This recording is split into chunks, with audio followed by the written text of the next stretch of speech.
as a youth worker working with 13 to 15-year-olds, I'm prone to get, you know, the odd, oh well, I've seen this boy and, you know, what should I do? Or I'm seeing this girl. For a period of years, sex and young people have been a growing issue all around the UK.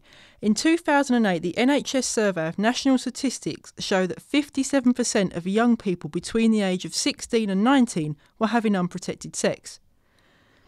In 2009, it was seen that 47% of young people between the age of 13 and 15 are sexually active and are either not using contraception or not using it correctly. Is this because they have been led astray by their peers, or have these young people not been receiving contraception advice and information early enough? We follow pregnant teen Nafisat to explore her view on young people and contraception. I received contraception advice in year 8. And it was basically when Connections people came into the class to talk to us about sex and contraception and just basically general advice, and they answered any questions we needed, and we asked them questions, and it was really helpful. It helped a lot of people. We just give our personal advices, which is obviously not always the greatest thing, but we try to be as professional as we can. Young People Friendly are a very popular service that provides free contraception and advice for young people under 25 all around the UK. I'm a member of the YPF Friendly in this borough. So there's a lot of advertising done regarding young people. They come to us for advice on contraception, free condoms, morning after pill, chlamydia testing. All those services are available here and it's accessible to all the under 25 in this borough. My son is 15 and he has had intercourse with a 14-year-old. But he told me he actually came to me for advice about contraception before they went.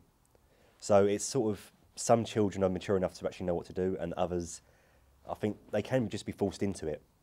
In December 2008 and 2009, it was shown that the most common type of contraception amongst young people aged between 13 and 15 were condoms. At the age of 13, 5% used condoms, and at the age of 14, 16% used condoms. At the age of 15, 35% of young people were using condoms. My advice is that they should be educated on that subject, because at 13 to 15, they're neither here nor there.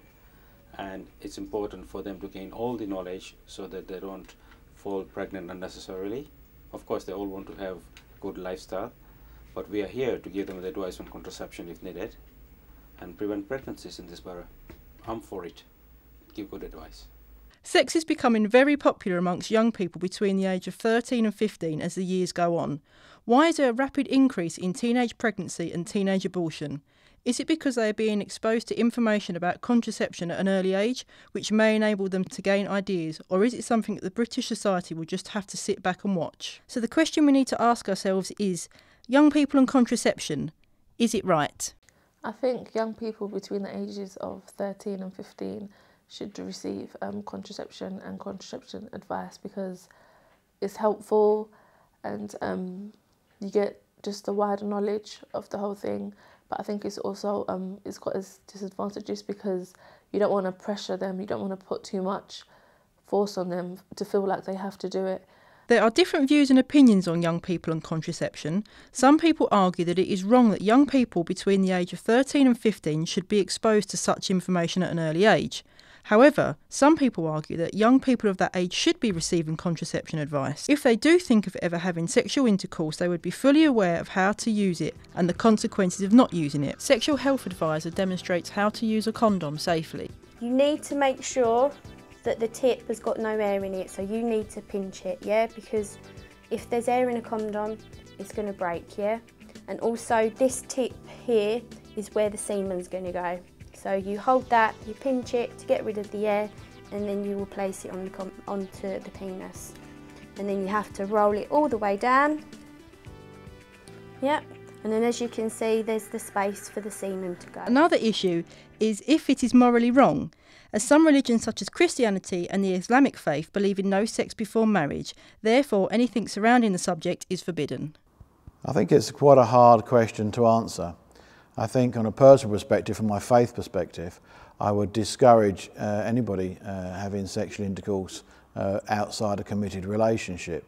I think it's quite difficult to think at 13 or 15 you could actually be in a committed relationship. I think it's excessively important because they're going through that puberty stage for them to be aware of the information due to contraception, because they are going to get curious and they're going to want to know what everything's about. But giving contraception itself, I think it's a breach of parental guidance, in all honesty, because it's only up to your guardian or your parent as to whether you will want your child to be having underage sex.